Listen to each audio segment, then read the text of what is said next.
Welcome to Shukla study point. आप सभी का स्वागत है आपके अपने YouTube channel Shukla study point में। मैं शिवम शुक्ला आप सभी दोस्तों का हार्दिक स्वागत करता हूं। BA second year fourth semester में अगर आपने एजुकेशन लिया हुआ है तो आपके लिए यह लेक्चर बहुत ही महत्वपूर्ण होने वाला है, क्योंकि इस वीडियो के माध्यम से हम एजुकेशन से रिलेटेड यानी शिक्षा शास्त्र बीए चतुर्थ सेमेस्टर में जो छात्राएँ हैं उनके सिलेबस के अकॉर्डिंग बहुत सारे प्रश्न और उनके उत्तर को जानने का प्रयास करेंगे।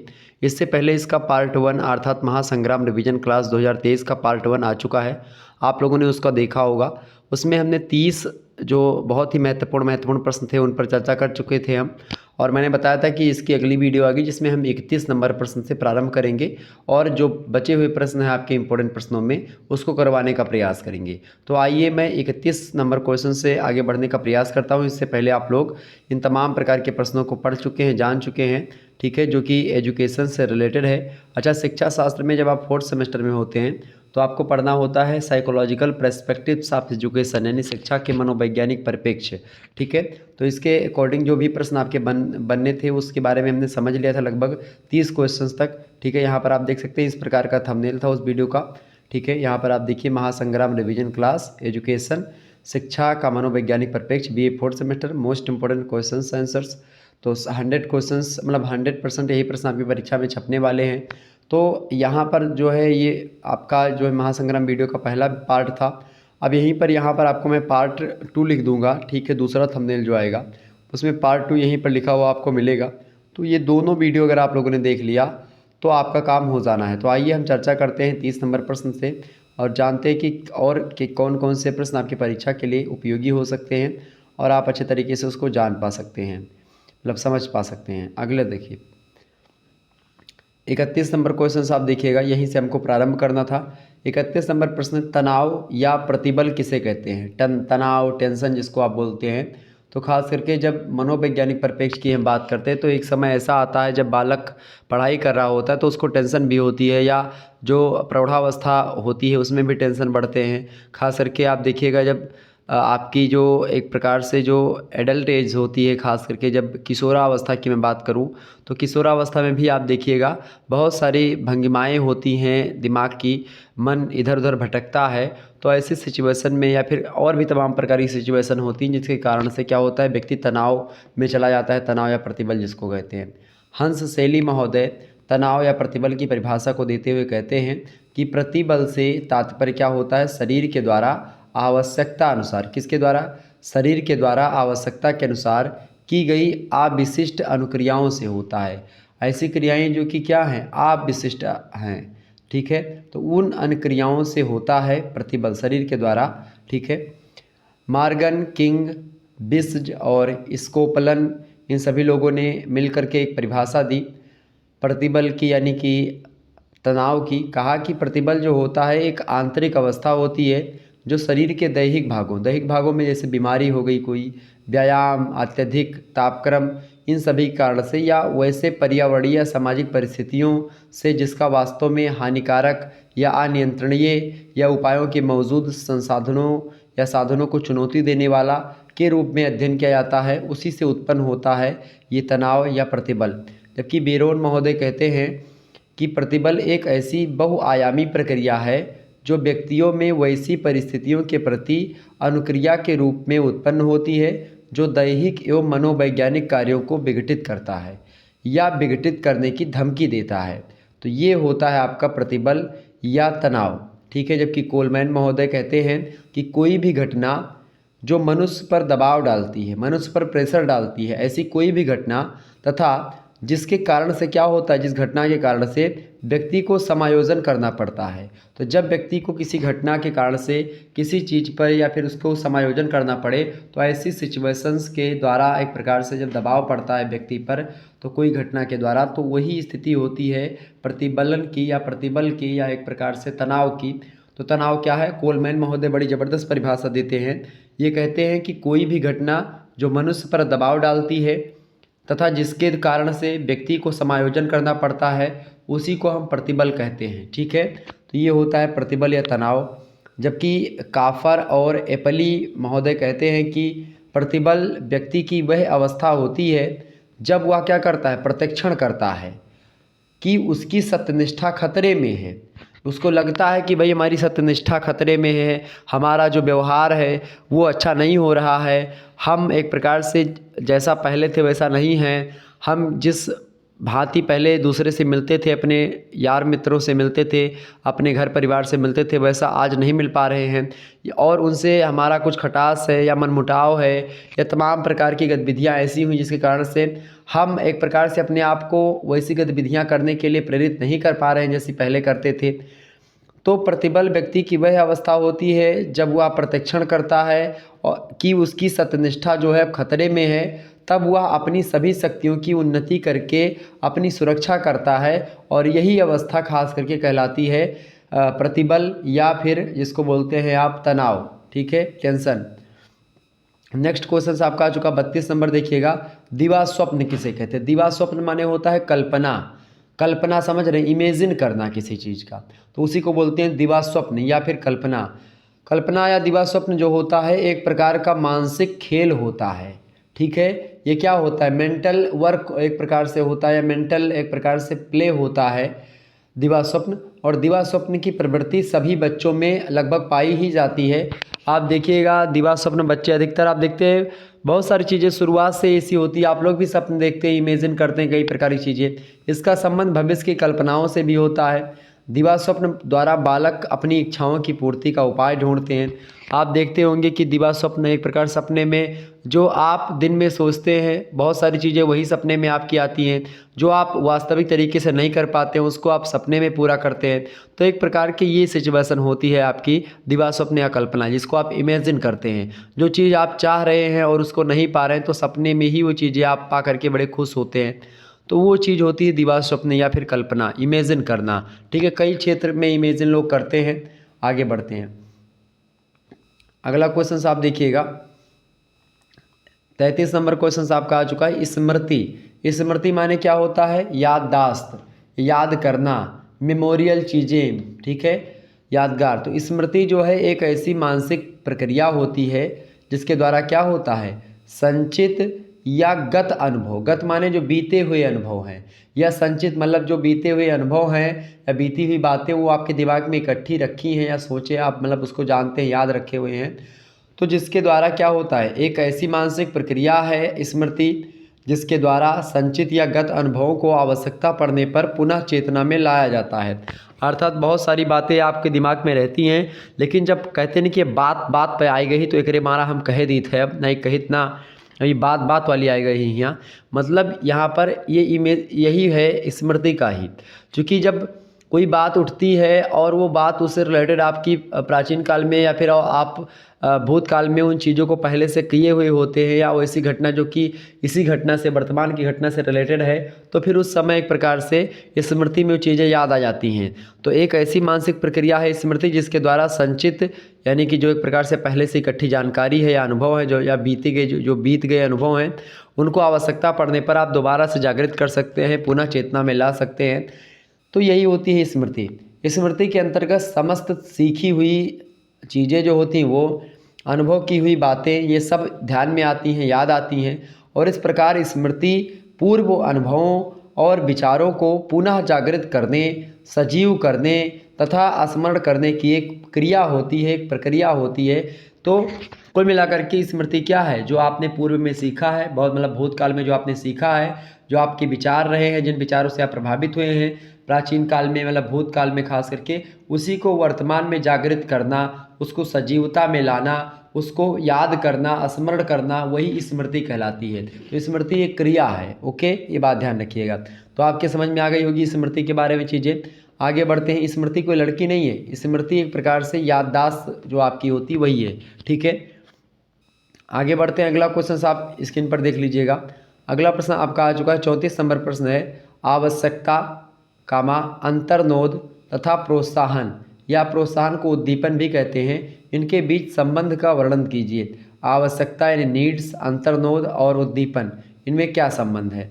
तो इसको समझने के लिए थोड़ा सा इसको पढ़ना पड़ेगा, तभी आपकी क्लियर होगी चीज़ें जो आपके दिमाग में सारी चीज़ चल रही हैं। तो उन चीज़ों को एक प्रकार से कहीं ना कहीं पे जब आप केंद्रित करेंगे तो और अच्छे तरीके से आप समझ पाएंगे।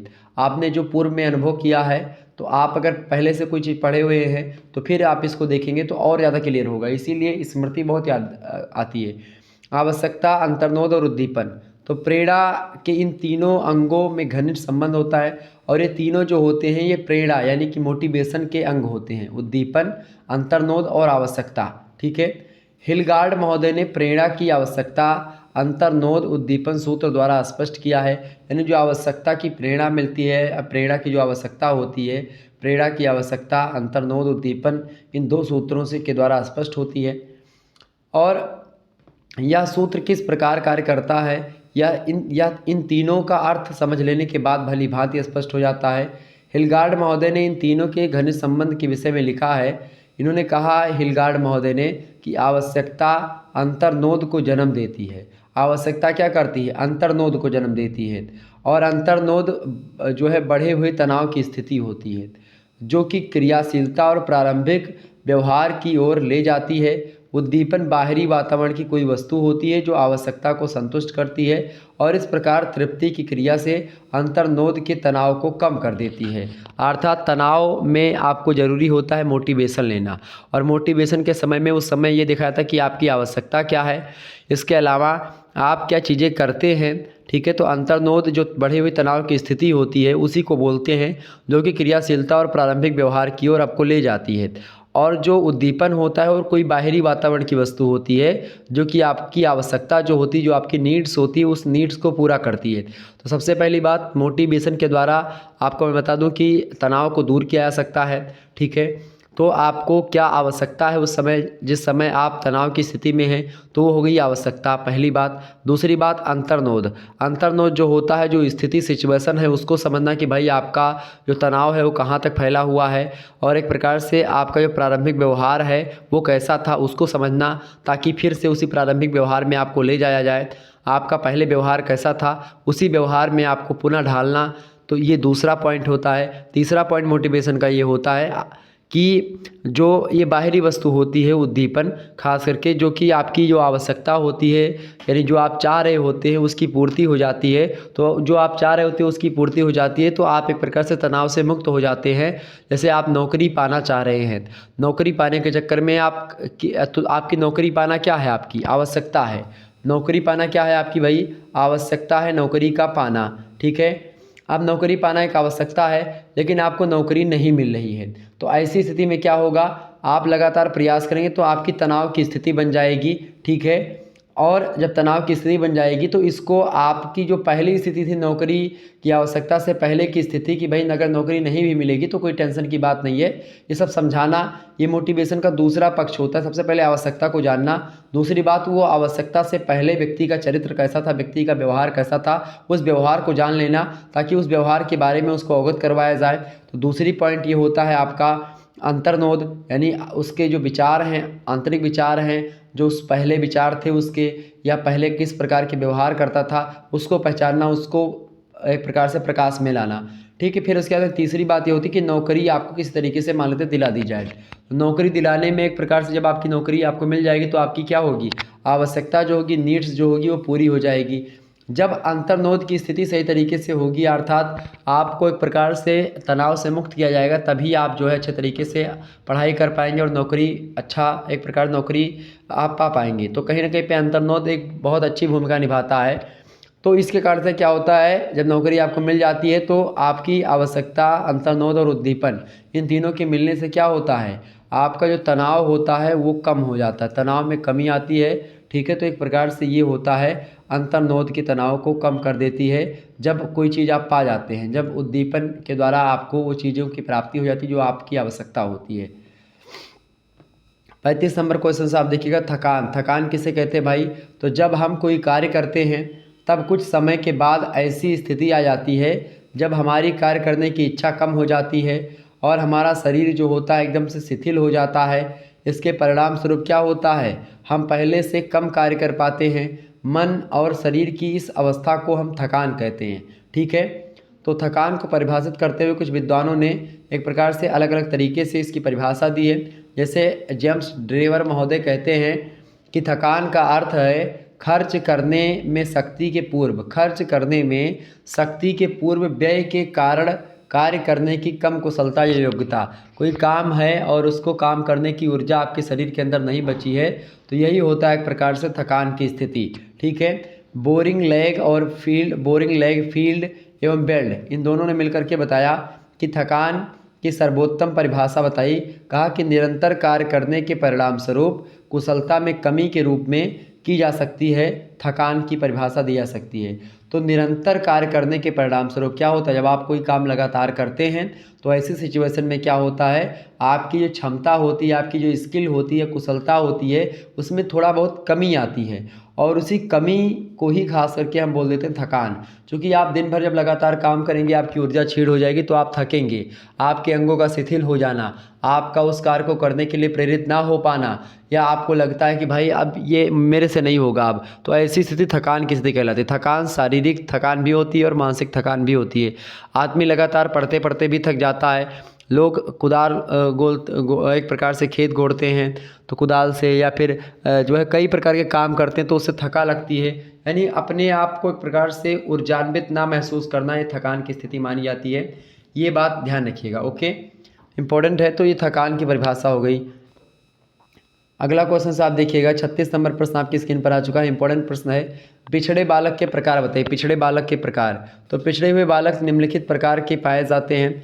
पहली बात, शारीरिक दोष के कारण से बहुत सारे बालक पिछड़ जाते हैं। तो शारीरिक दोष कैसा, जैसे इस प्रकार के बालक वे होते हैं जिनकी ज्ञानेंद्रियाँ ठीक से कार्य नहीं कर पाती। ज्ञानेंद्रियाँ मतलब जैसे कि उनकी आँखें जो है कमज़ोर हो जाएं तो भाई उस पढ़ने में दिक्कत होगी, शारीरिक दोष है ये, इसके कारण से पिछड़ा मतलब बालक पढ़ नहीं पाता है शरीर आँख की कमजोरी के कारण से। कोई व्यक्ति बहरा है या फिर ऊंचा सुनता है तो उससे भी दिक्कत होती है, क्योंकि ज्ञानेंद्रियाँ उसकी काम नहीं कर रही हैं अच्छे तरीके से। हकलाता है तो तुतलाता है बालक, तो इससे भी दिक्कत होती है। शारीरिक दृष्टि से पिछड़ेपन के कई उदाहरण मैंने आपको बताए। तो कुल मिलाकर के कुछ ऐसे दोष होते शरीर में जिसके कारण से लोग क्या करते हैं, बच्चे पढ़ नहीं पाते हैं। और पढ़ने की स्थिति में क्या होता है, चूँकि भाई अगले बालक की ज्ञानेंद्रियाँ पाँचों ठीक है और इस बालक की ज्ञानेंद्रिय नहीं ठीक है, तो उसके कारण से होता ये है कि भाई वो उन बालकों की बराबरी नहीं कर पाता है जो बालक ज्ञानेंद्रियों में अच्छे हैं, मतलब ज्ञानेंद्रियाँ उनकी ठीक तरीके से काम कर रही हैं, जैसे आँख कान नाक त्वचा ये सब अच्छे तरीके से उनका काम कर रहा है। और कि कोई बच्चा है उसका कोई इंद्रिय गड़बड़ है, किसी का कोई इंद्रिय गड़बड़, तो इसमें क्या होता है कि उसमें थोड़ा बहुत ज़रूर एक प्रकार से पिछड़ जाता है पढ़ने लिखने में। लेकिन आजकल तो वो भी आगे बढ़ रहे हैं। अगला क्वेश्चन देखिएगा, दूसरा प्रश्न है, मतलब कि दूसरा पॉइंट, मानसिक दृष्टि से पिछड़े हुए बालक है। कुछ मानसिक दृष्टि से, जैसे कि जिन बालकों की बुद्धि लब्धि 60 से कम होती है, जो आईक्यू लेवल होता है उसको बुद्धि लब्धि कहते हैं। आईक्यू का फुल फॉर्म होता है इंटेलिजेंट कोशेंट। तो इंटेलिजेंट कोशेंट जो होता है अगर 60 से आपका कम हुआ तो उन बालकों को हम बोलते हैं कि भाई ये बालक जो है पिछड़े हुए बालक है, और उन्हें मानसिक दृष्टि से पिछड़ा हुआ बालक हम कहते हैं। और इसके अंतर्गत जैसे कि वो मंद हैं, हीन हैं, मूढ़ हैं या जड़ बुद्धि हैं, तो ये सब बालक जो होते हैं ये सब खास करके मानसिक दृष्टि से पिछड़े हुए बालकों की श्रेणी में आते हैं, जिनका दिमाग सही तरीके से काम नहीं कर पाता है और 60 से कम बुद्धि लब्धि है, आईक्यू है, तो एक प्रकार से मानसिक दृष्टि से पिछड़े हुए बालक हैं। तो ये दूसरा प्रकार हो गया पिछड़े बालकों का। तीसरा प्रकार है पिछड़े बालकों का संवेगात्मक दृष्टि से पिछड़े हुए बालक। संवेगात्मक मतलब होता है इमोशनली पिछड़े हुए बालक, जो इमोशन को नहीं समझ पाते। तो इस प्रकार के बालकों को माता पिता, अभिभावकों और शिक्षकों से स्नेह सहानुभूति नहीं मिलती है। मतलब या तो उनके माता पिता उससे प्रेम नहीं करते, या अभिभावक जो उनके हैं या शिक्षक जो है उनसे अगर प्रेम नहीं करते हैं, स्नेह नहीं दिखाते हैं, तो बच्चे संवेगात्मक दृष्टि से पिछड़ जाते हैं। और सब ओर से तिरस्कार अगर बच्चे को मिलेगा तो ऐसी स्थिति में वो बच्चा पिछड़ेगा ही, वो पढ़ने में उसका मन नहीं लगेगा। और फिर उसमें क्या बढ़ेगी भाई, उस बालक में चिंता बढ़ेगी, ठीक है, और क्या बढ़ेगा, तनाव बढ़ेगा, निराशा बढ़ेगी, उदासीनता बढ़ेगी, इन सभी के भाव दिखाई देंगे और वो बालक क्या हो जाएंगे, इन्हीं चिंताग्रस्त होकर के और ये एक प्रकार से अन्य बालकों की अपेक्षा समान बालकों से पिछड़ जाएंगे, और इसीलिए पिछड़े हुए बालकों की श्रेणी में इनको रखते हैं। तो इमोशनल ये होता है, ठीक है, ये बात है। इमोशनल यानी संवेगात्मक दृष्टि से जो पिछड़े हुए बालक हैं, इसके बारे में मैंने आपको बताया। आगे देखिए, अगले जो बालक होते पिछड़े हुए, उनमें नाम आता है वातावरण और परिस्थितियों के कारण से बहुत सारे बालक जो थे पिछड़ जाते हैं पढ़ने में। तो कुछ बालक परिवार की आर्थिक परिस्थिति अच्छी नहीं होती, इसके कारण से नहीं पढ़ पाते हैं, तो वो हो गए वातावरण के कारण से, परिस्थिति के कारण से। और कुछ सामाजिक और सांस्कृतिक वातावरण उनको ठीक नहीं मिल पाता है। इसके कारण से समान बुद्धि के होते हुए भी वो बच्चे पिछड़ जाते हैं। जैसे उनको इन्वायरमेंट नहीं मिला, उनको कॉलेज अच्छा नहीं मिला, स्कूल नहीं मिला, समाज का साथ नहीं मिला, अच्छा समाज नहीं मिला, अच्छे लोग नहीं मिले उसको गाइडेंस करने वाले। तो ऐसी स्थिति में क्या होता है, वातावरण और परिस्थितियों के अभाव में बच्चे पढ़ने में या अन्य चीज़ों में पिछड़ जाते हैं, जिसके कारण से वो पिछले श्रेणी में आ जाते हैं। ठीक है, ये बात ध्यान रखिएगा। आगे देखिएगा, अगला जो आपका है, अगले जो बालक होते हैं जो पिछड़ जाते हैं वो होते शिक्षा के अभाव में। यानी कि कभी अगर शिक्षा का अभाव होता है, शिक्षित नहीं हो पाते अच्छे तरीके से, तो भी वो पिछड़ जाते हैं। वे बालक समान बुद्धि के होते हुए भी किन्हीं कारणों के से स्कूल में शिक्षा नहीं प्राप्त कर पाते हैं, या उनका पढ़ने का कार्य या लिखने का कार्य असुविधा या अभाव के कारण से पीछे रह जाता है। तो ऐसे बालकों की ओर कोई ध्यान भी नहीं देता, तो वो बालक पिछड़ जाते हैं। तो एक प्रकार से ये कई प्रकार के बालक होते हैं जो कई कारणों से पिछड़ जाते हैं, तो उनके बारे में मैंने आपको बताया। तो यहाँ से आपका चलिए दीर्घ उत्तरीय लघु उत्तरीय कोई भी प्रश्न पूछा जाएगा, आप आसानी से बता पाएंगे पिछड़े हुए बालकों के प्रकार के बारे में। आगे बढ़ते हैं, 37 नंबर क्वेश्चन से आप देखिएगा, इंपॉर्टेंट प्रश्न आपकी परीक्षा की दृष्टि से। देखिए प्रश्न है आपका 37 नंबर, प्रतिभाशाली बालक की विशेषताएं बताइए। फटाफट से आप बताने का प्रयास करेंगे। प्रतिभाशाली बालक की निम्नलिखित विशेषताएं होती हैं। पहली विशेषता है विशाल शब्दकोश होता है इनके पास। प्रतिभाशाली बालकों के पास क्या होता है, विशाल शब्दकोश होता है। विशाल शब्दकोश मतलब क्या होता है, शब्द का भंडार होता है इनके पास, कई प्रकार के शब्दों का जानकारी होती है।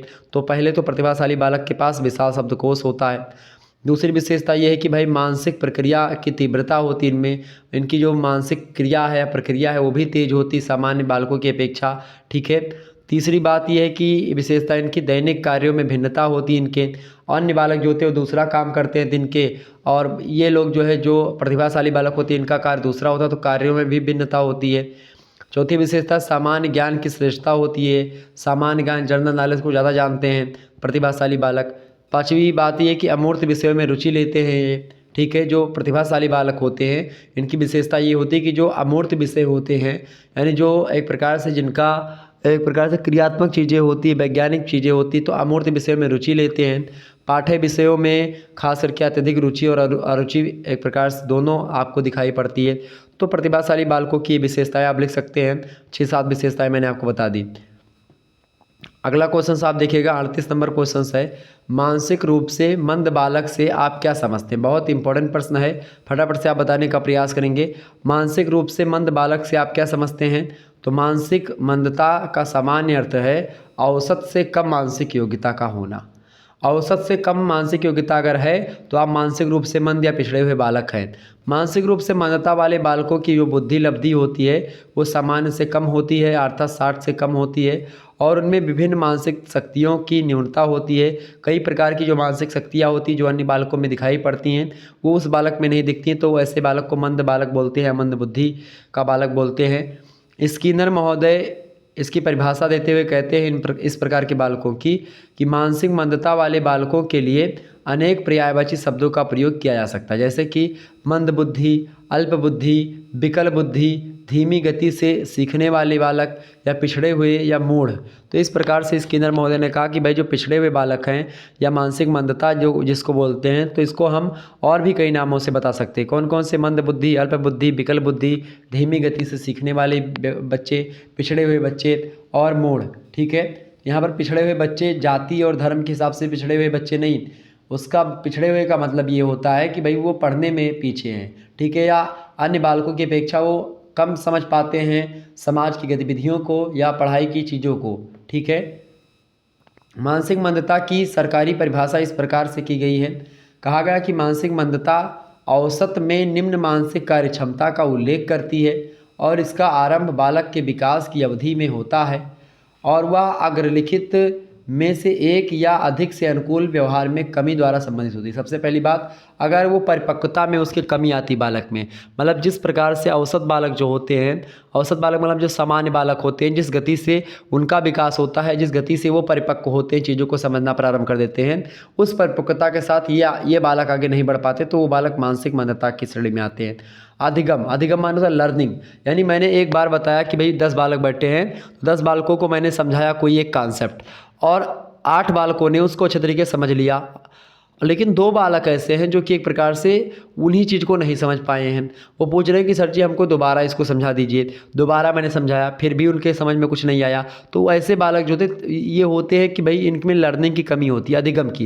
यानी किसी चीज़ को सीखने की ललक जो होती है वो नहीं होती है, और सीखने की क्षमता जो होती है वो धीमी होती है, वो कम होती है। तो वो होता है एक प्रकार से या तो परिपक्वता में पीछे रहते हैं, या अधिगम में पीछे रहते हैं, या सामाजिक समायोजन नहीं कर पाते अच्छे तरीके से। समाज में कैसे रहना है, कैसे बोलना चालना है, कैसे उठना बैठना है, क्या कैसे, इन चीज़ों का ध्यान नहीं दे पाते, सामाजिक समायोजन नहीं कर पाते हैं। तो ये मानसिक मंदता के बारे में मैंने आपको बताया। तो इन्हीं तीनों में से अगर कोई भी चीज़ उनमें पीछे है तो वे बालक मानसिक मंदता की श्रेणी में आते हैं।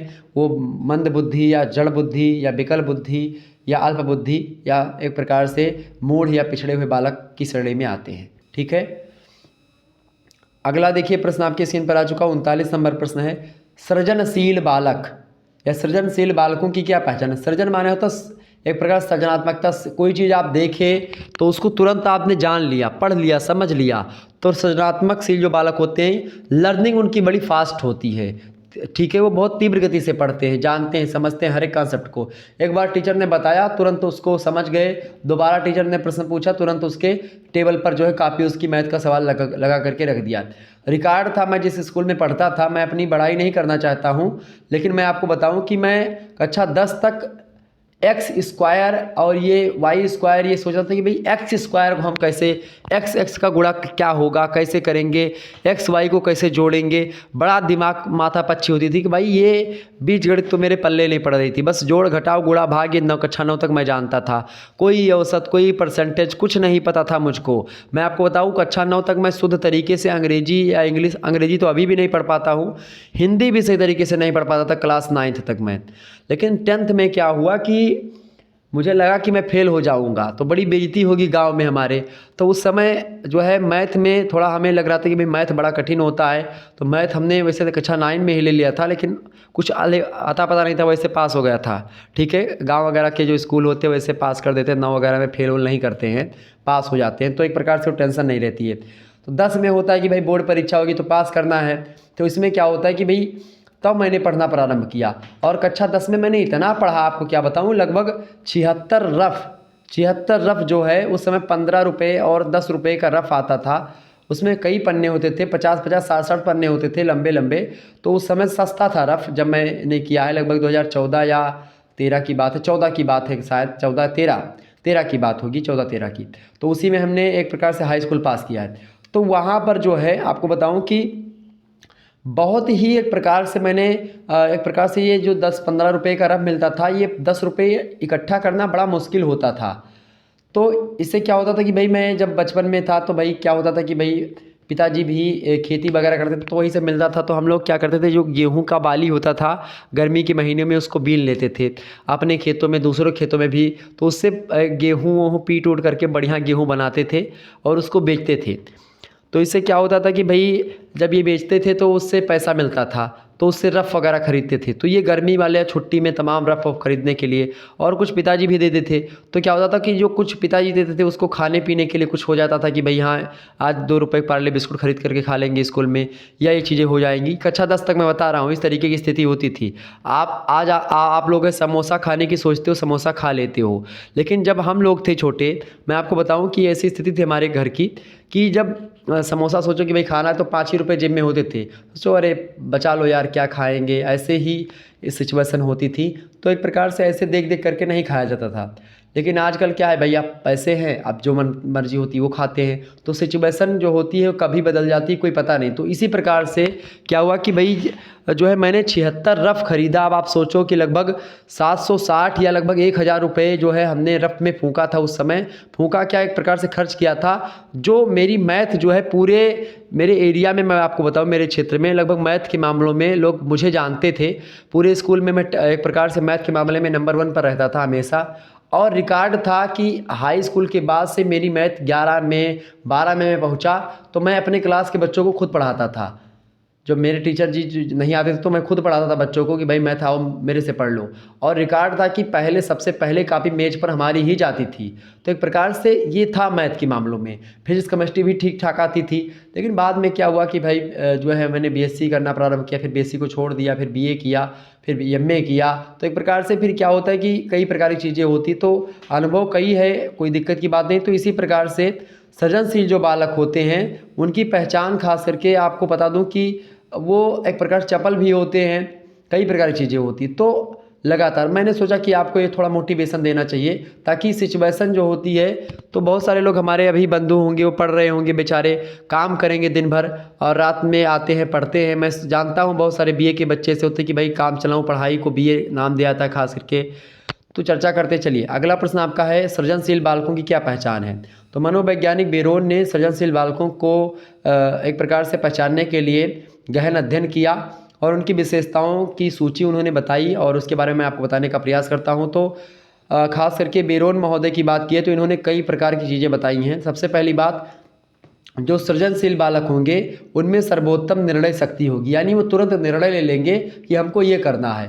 और मेरी भी स्थिति यही थी कि भाई तुरंत निर्णय लेना, कोई सोचना समझना नहीं होता था कि भाई हमको ये करना है वो करना है। ऐसी कोई सिचुएशन मेरे सामने कभी नहीं आई कि ये करें कि ये करें, कभी मैंने सोचा ही नहीं। मुझे बीएससी नहीं अच्छी लगी, मैंने छोड़ दिया, ठीक है।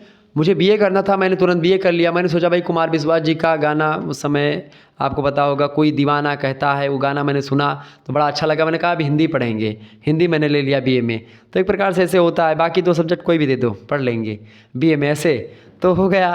तो कहीं ना कहीं पे आपको बताऊं कि निर्णय शक्ति बड़ी तीव्र होती है जो इस तरीके के बालक होते हैं सृजनशील, ठीक है। अब बस उनमें थोड़ा सा मोटिवेशन आने की ज़रूरत होती है, और ख़ास करके मोटिवेशन आपके दैनिक जीवन में बहुत सारी चीज़ें हैं जिससे आप मोटिवेशन ले सकते हैं।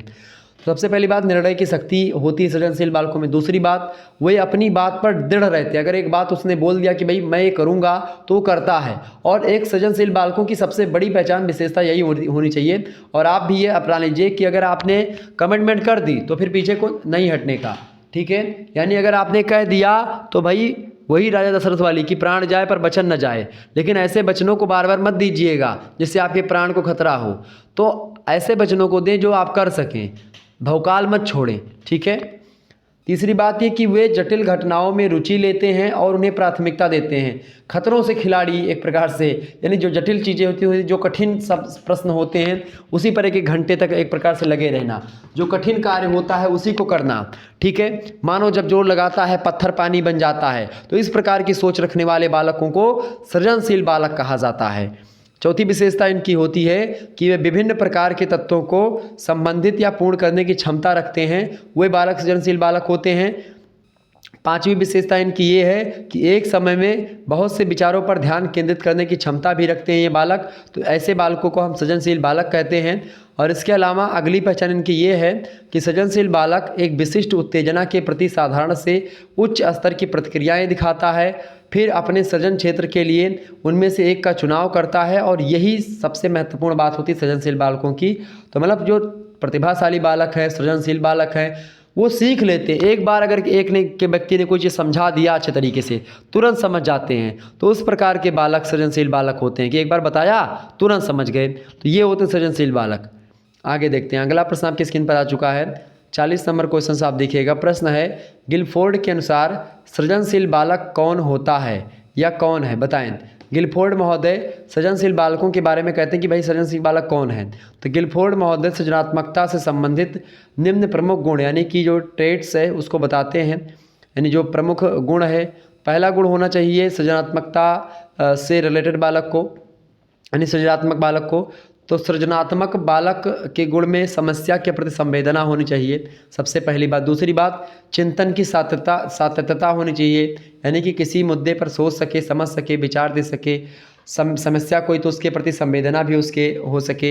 इन सभी चीज़ों के बारे में जब वो जानेगा तभी अच्छे तरीके से वो सृजनात्मक हो पाएगा। शब्द सातत्य भी उसके पास होना चाहिए, यानी कि शब्द का एक प्रकार से उसके पास चीज़ें होनी चाहिए, शब्द भंडार भी होना चाहिए। साहचर्य सातत्य यानी कि सभी को साथ में लेकर के आगे बढ़ने की शैली होनी चाहिए। अभिव्यक्ति सातत्य यानी कि तुरंत एक प्रकार से अभिव्यक्ति में, बोलने चालने में पीछे नहीं होना चाहिए। मौलिकता होनी चाहिए, जो भी बोले, जो भी कहे या फिर जो भी क्रियाएं करता हो किसी की नकल करके ना करता हो, खुद करता हो, खुद डेवलप करता हो, वो बालक सृजनशील बालक होता है। तो एक प्रकार से ये बात ध्यान रखिएगा। गिलफोर्ड ने कारक विश्लेषण द्वारा सृजनात्मकता के संबंध में 5 बौद्धिक क्रियाओं को बताया है। वो 5 बौद्धिक क्रियाएं कौन है सृजनात्मक बालकों में जो होती हैं, तो वो एक प्रकार से खास करके मैं बताऊं तो गिलफोर्ड महोदय ने कारक विश्लेषण के द्वारा क्या किया है, सृजनात्मकता के संबंध में 5 बौद्धिक क्रियाओं के बारे में बताया है। तो ये 5 बौद्धिक क्रियाएं जो होती खास करके ये सृजनात्मक बालक होते हैं उनके अंदर पाई जाती हैं। तो वो किसने बताया, तो गिलफोर्ड महोदय ने बताया। पहली बात बताई कि भाई बोध माने होता है वो कोई चीज़ों को अच्छे तरीके से जान पाते हैं, समझ पाते हैं। बोधगम्यता होती है, ज्ञान और अनुभव करने की शक्ति उनके अंदर होती है। दूसरी बात स्मृति या साधारण शक्ति उनके पास होती है। स्मृति माने होता है याददाश्त उनकी ठीक ठाक होती है, जो पूर्व काल में पढ़ा है उसको अच्छे तरीके से वो ध्यान में रख पाते हैं जब ज़रूरत पड़ती है भविष्य में। तो दूसरी बात ये। तीसरी बात ये कल्पना शक्ति यानी इमेजिन करने की क्षमता उनके अंदर होती है जो सृजनात्मक बालक होते हैं। चौथी बात ये कि केंद्रित चिंतन होता है उनका, यानी कि एक प्रकार से अच्छे तरीके से चिंतन करते हैं। जो बोलते नहीं कि भाई वो केंद्रित चिंतन का सीधा सा मतलब होता है कि जो विषय होता है उस विषय के बारे में ही सोचते हैं, ज़्यादा इधर उधर नहीं भटकते हैं विषय के केंद्र से। तो केंद्रित चिंतन इसको बोलते हैं। इसके अलावा मूल्यांकन करने की क्षमता उनके अंतर्गत होती है। कोई मुद्दा है या कोई एक प्रकार से विषय वस्तु है तो उसको पढ़ने का या उसको सही तरीके से आंकने का जो काम होता है उसको मूल्यांकन कहते हैं। तो मूल्य का अंकन बहुत अच्छे तरीके से करते हैं, अर्थात अच्छाई, शुद्धता और पर्याप्तता के विषय में निर्णय तक पहुंचने में बड़े माहिर माने जाते हैं इस प्रकार के बालक। तो इस प्रकार की बातों को बताया गिलफोर्ड महोदय ने। सृजनात्मक बालकों के अंतर्गत ये चीज़ें होती हैं। तो ये बौद्धिक क्रियाएं होती हैं जो कि इस प्रकार के बालकों के अंतर्गत होनी चाहिए। अगला क्वेश्चन से आप देखिएगा, 41 नंबर प्रश्न है, पिछड़े बालकों का संप्रत्यय स्पष्ट कीजिए। तो जो बालक या बालिका कक्षा में किसी तथ्य को बार बार समझाने पर भी नहीं समझते हैं या औसत बालकों के समान प्रगति नहीं कर पाते हैं, उन्हें हम पिछड़ा बालक कह सकते हैं। तो पिछड़े बालकों में खास करके क्या होता है, पिछड़े बालक जो कि अगर एक बार समझाओ, जैसे मैं आपको समझा रहा हूँ एक बार, अगर ये चीज़ें एक बार में समझ में नहीं आ रही हैं आपको तो आप दोबारा से वीडियो देख लीजिएगा, तो ये एक प्रकार से हो जाएगा। लेकिन अगर आप दोबारा से तिबारा से वीडियो देखेंगे, अगर 4-5 बार आप इसको देखें, 1-2 बार तो ठीक है भाई, ऑनलाइन है, चीज़ों को आप हमारे और आपके जो एक प्रकार से आमने सामने नहीं, तो इस तरीके से क्या होता है कि थोड़ा कम समझ में ज़रूर आता है, ऑनलाइन माध्यम से थोड़ा कम समझ में ज़रूर आता है। तो इसका मतलब ये नहीं कि आप पिछड़े हुए बालक हैं। लेकिन जब आप 4-5 बार भी वीडियो देखें और समझ ना पाएँ तो इसका मतलब आप समझ लीजिए कि आप मंदबुद्धि हैं, पिछड़े हुए बालक हैं। अगर आप 1-2 बार में, 3 बार में समझ में जाते हैं तो आप सोचिए कि भाई आप ठीक ठाक बालक हो, आप जड़ बुद्धि नहीं हैं। ठीक है। तो जो बालक या बालिका कक्षा में किसी तथ्य को बार बार समझाने पर, किसी फैक्ट को बार बार बताने पर उस फैक्ट को, उस तथ्य को नहीं समझ पाते हैं या समझने में असफल होते हैं, तो ऐसे बालकों को हम क्या बोलते हैं, पिछड़ा हुआ बालक कहते हैं। सिरिल वर्ट महोदय इस प्रकार के बालकों की परिभाषा को देते हुए कहते हैं कि एक पिछड़ा बालक वह है जो अपने स्कूल जीवन के मध्यकाल में लगभग जो आयु होती है उस समय अपनी कक्षा से नीचे की कक्षा का कार्य नहीं कर पाता है। यानी मान लेते कक्षा 10 में पढ़ रहा है वो, तो कक्षा 8 की किताबों में लिखे हुए चीज़ों को नहीं पढ़ पाता, उसको नहीं समझ पाता है, तो ऐसे बालक होते हैं, उनको पिछड़ा हुआ बालक बोलते हैं। यानी कि अपने आयु वर्ग के बच्चों के साथ नहीं चल पाता कंधे से कंधा मिला करके, वो जैसे अपने से 2-3 क्लास नीचे बालकों की किताबों को भी अच्छे तरीके से नहीं पढ़ पाता है, तो ये होता है पिछड़ा हुआ बालक। ठीक है, इस प्रकार से परिभाषित किया है सिरिल वर्ट महोदय ने। तो इस प्रकार से पिछड़ा बालक अपनी आयु के समान बालक से पढ़ने लिखने में पीछे रहता है। बुद्धि लब्धि यानी जिसको आप IQ कहते हैं, इंटेलिजेंट कोसेंट, तो उसके आधार पर भी सामान्य बुद्धि लब्धि अर्थात लगभग 70 बुद्धि लब्धि के अगर नीचे बालक है तो उस प्रकार के बालकों को हम पिछड़ा हुआ बालक कहते हैं। ठीक है, ये बात ध्यान रखिएगा। तो उसकी जो मानसिक आयु होती है, वास्तविक आयु होती है, इसके द्वारा निकलती बुद्धि लब्धि IQ निकलता है। ठीक है, एक दिन बताऊंगा IQ कैसे निकालते हैं, पूरा प्रोसेस समझाऊंगा। तो बुद्धि लब्धि अगर 70 से नीचे है किसी व्यक्ति की तो आप मान लीजिए वह पिछड़ा हुआ बालक है। अधिकांश मनोवैज्ञानिक 85 से कम जो बुद्धि लब्धि होती है उस प्रकार के बालकों को पिछड़ा हुआ बालक कहते हैं। लेकिन जो बहुत सारे और लोगों ने बताया है उसके अनुसार 70 बुद्धि लब्धि, तो 70 से अगर कम है तो आप पिछड़े हुए बालक हैं। कुछ लोगों ने 85 बताया है। तो पिछड़ेपन का कारण क्या होता है? मंद बुद्धि हो जाती है, बहुत एक प्रकार से बुद्धि उनकी कुशाग्र नहीं हो पाती है, तीव्रता उनकी बुद्धि में नहीं रहती है, बहुत ढीलापन होता है। ठीक है, तो इस प्रकार के बालक होते हैं। अगला क्वेश्चन आप देखिए, और इसके कई कारण भी हो सकते हैं, कई कारणों से ऐसी सिचुएशंस क्रिएट होती हैं। अगला प्रश्न, पिछड़े बालकों के प्रकार लिखिए। तो ये बालक निम्न प्रकार के पाए जाते हैं। तो ये प्रश्न आपका पहले भी मैंने आपको बता दिया था, ये प्रश्न का उत्तर ऑलरेडी आपको मैं दे चुका हूँ। एक तो शारीरिक दोष के कारण से पिछड़े हुए बालक होते हैं, जैसे कि आँख की कमजोरी अगर किसी बालक के पास है, कोई कम सुनता है, बहरा है, ऊँचा सुनता है, हकलाता है तो तुलाता है, तो ये शारीरिक दृष्टि से पिछड़ा हुआ बालक होता है। मानसिक दृष्टि से कुछ पिछड़े हुए बालक होते हैं, जो बालक खास करके जिनकी बुद्धि लब्धि 60 से कम होती है वो मानसिक दृष्टि से पिछड़े हुए बालक कहे जाते हैं। जैसे कि वो मंद बुद्धि हैं, हीन है किसी चीज़ों में, मूढ़ हैं, जड़ बुद्धि हैं, तो ऐसे बालक पिछड़े हुए बालक होते हैं। तीसरी बात, संवेगात्मक दृष्टि से। संवेगात्मक दृष्टि का मतलब ये होता है कि भाई जब उसके माता पिता के द्वारा बालकों के या अभिभावकों के द्वारा या एक प्रकार से उसके गुरुजनों के द्वारा जब उसको एक प्रकार से स्नेह या सहानुभूति नहीं मिलती है, तो इस प्रकार के बालक जो होते हैं वो खास करके क्या होते हैं, चौतरफा उनका तिरस्कार होता है, समाज भी उनका तिरस्कार करता है। तो ऐसे बालक खास करके वो संवेगात्मक दृष्टि से पिछड़ जाते हैं, और यही कारण होता है कि वो उनमें चिंता बढ़ती है, निराशा बढ़ती है, तनाव में आ जाते हैं, टेंशन उनको ज़्यादा हो जाती है, उदासीनता हो जाती है किसी भी मुद्दे को लेकर के, अरे होने दो जो होना है, मेरे को क्या करना। तो ये एक प्रकार संवेगात्मक दृष्टि से पिछड़े हुए बालक होते हैं। चौथे वो उस प्रकार के बालक जो कि वातावरण और परिस्थितियों के यानी कि इन्वायरमेंट और सिचुएशंस के हिसाब से पिछड़ जाते हैं। ठीक है, जैसे उनका परिवार साथ नहीं दे रहा, या पारिवारिक आर्थिक स्थिति ठीक नहीं है, या फिर ऐसा हो कि भाई उनका जो सामाजिक वातावरण है, सांस्कृतिक वातावरण है, वो अच्छे तरीके का नहीं है, वो वातावरण ठीक नहीं है, इन्वायरमेंट अच्छा नहीं है, तो इसके कारण से वो बच्चे पढ़ नहीं पाते हैं और सामान्य बालकों की अपेक्षा वो पीछे छूट जाते हैं। तो ये होता है वातावरण के द्वारा जो पिछड़े बालक होते हैं परिस्थितियों के हिसाब से। और पांचवें प्रकार के बालक होते हैं शिक्षा के अभाव में, यानी शिक्षा की कमी अगर हो गई, शिक्षित नहीं हो पाए, ऐसा स्कूल में दाखिला ले लिया जिसमें पढ़ाई ही नहीं होती है, या उसके आसपास के लोग कोई लोग पढ़े लिखे नहीं हैं, तो अगर वो नहीं पढ़ पाता तो वे बालक समान बुद्धि के होते हुए भी किन्हीं कारणों से स्कूल में शिक्षा नहीं प्राप्त कर पाते हैं। तो इस प्रकार के जो बालक होते हैं जो कि शिक्षा नहीं प्राप्त कर पाते हैं, उनके पढ़ने लिखने का कार्य असुविधा या अभाव के कारण से पीछे रह जाता है, तो ऐसे बालकों की ओर कोई ध्यान भी नहीं देता है और वो बालक पिछड़ जाते धीरे धीरे करके। तो ये हो गए पिछड़े हुए बालक। अगला क्वेश्चन आप देखिएगा, अगला प्रश्न आपका और इम्पोर्टेंट है परीक्षा की दृष्टि से। तो ये सारे प्रश्न बहुत ही इंपॉर्टेंट है, ये बात ध्यान रख लीजिएगा आपकी परीक्षा की दृष्टि से। ओके,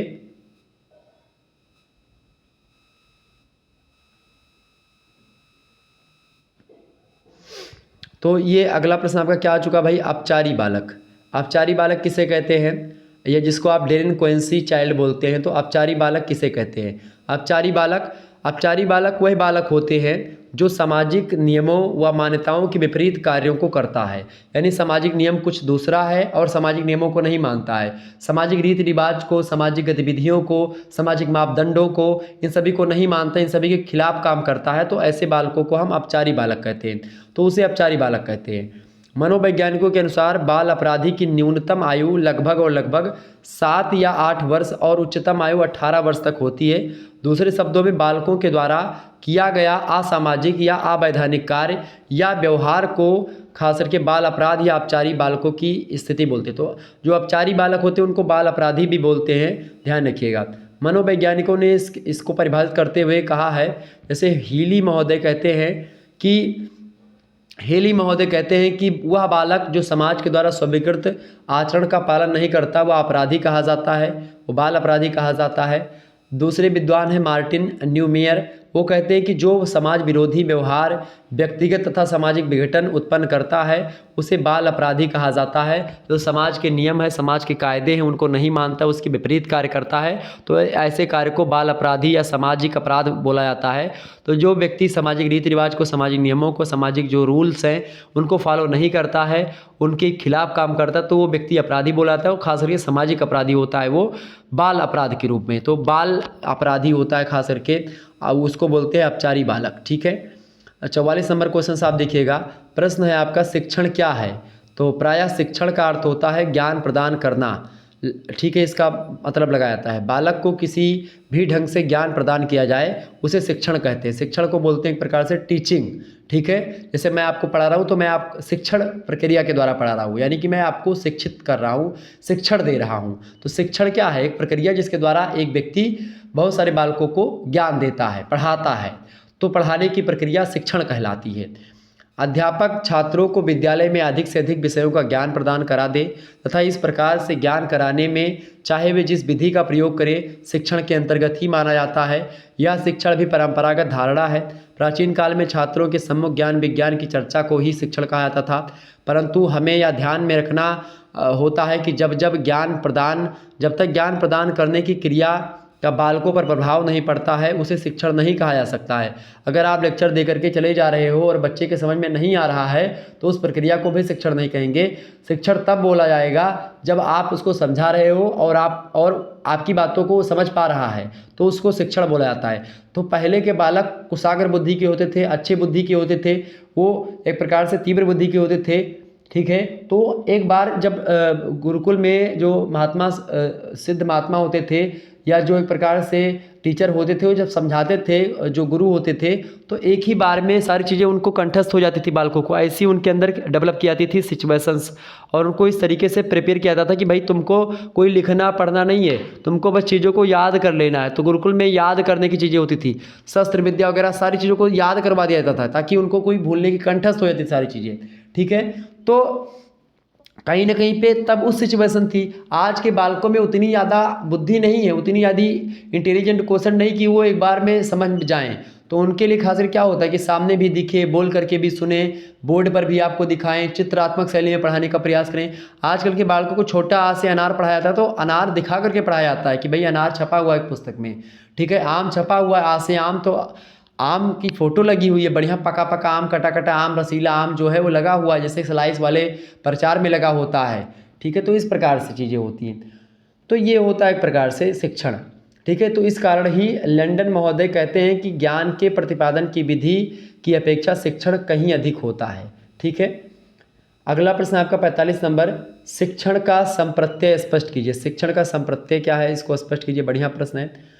तो शिक्षण संबंध स्थापित करना, सबसे पहली बात इसका संप्रत्यय या उद्देश्य होता है। सबसे पहली बात शिक्षण संबंध स्थापित करना। दूसरी बात वातावरण से अनुकूलन करने में सहायता देता है शिक्षण। सिखाना भी एक शिक्षण है। शिक्षण सूचना प्रदान करता है। शिक्षण मार्गदर्शन प्रदान करता है। शिक्षण प्रेरित करता है। शिक्षण क्रियाशीलता के लिए अग्रसर या अवसर प्रदान करता है। शिक्षण अधिगम को उत्पन्न करता है। शिक्षण अधिगम शिक्षण परिस्थितियों का निर्माण करता है। शिक्षण एक अंतः प्रक्रिया होती है और शिक्षण आमने सामने फेस टू फेस होने वाली प्रक्रिया होती है। ठीक है, अगला क्वेश्चन आपका 46 नंबर प्रश्न है, शारीरिक विकास किसे कहते हैं। बहुत ही इंपॉर्टेंट प्रश्न है, परीक्षा में आ सकता है।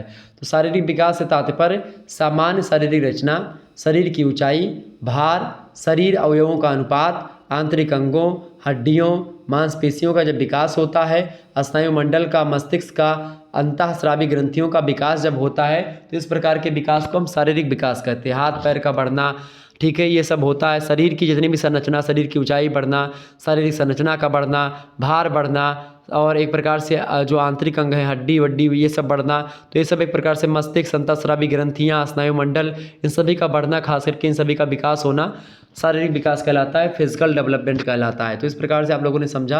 मेंटल डेवलपमेंट मतलब आपकी एक प्रकार से मानसिक चीज़ों का विकास हो, आपके दिमाग का विकास हो, ठीक है, बुद्धि का विकास हो, तो ऐसी विकास को हम बोलते हैं मेंटल डेवलपमेंट। तो एक प्रकार से आपने तमाम प्रकार के प्रश्नों को जाना, समझा और परखा। तो आज की वीडियो एक प्रकार से लगभग यहीं पर समाप्त होती है। आपने बहुत सारे प्रश्नों को जान लिया है। लगभग 46 प्रश्न आपके अति लघुत्तरीय टाइप के, लघुत्तरीय टाइप के और दीर्घोत्तरीय टाइप के बहुत सारे जो प्रश्न आपकी परीक्षा में आएंगे उनको आप कर पाएंगे इस वीडियो को देखने के बाद में। इससे पहले वाला वीडियो जो आप जरूर देख लीजिएगा, ठीक है, ये बात ध्यान रखिएगा। और भी जो वीडियो होगी उसको मैं बताने का प्रयास करूंगा। जल्द ही आपका इसका मॉडल पेपर और भी देने का प्रयास करूँगा, जिसमें आपके अति लघुत्तरीय, लघुत्तरीय, दीर्घोत्तरीय प्रश्न आपके कैसे पूछे जाते हैं उसको मैं बताने का जल्दी प्रयास करूँगा। धन्यवाद, मिलते हैं फिर नेक्स्ट वीडियो में। तब तक के लिए जय हिंद, जय भारत। आप सभी का बहुत बहुत धन्यवाद हमारे से जुड़ने के लिए। इसी प्रकार से अपना प्यार हमेशा बनाए रखिए। Good night, I love you, बहुत बहुत धन्यवाद।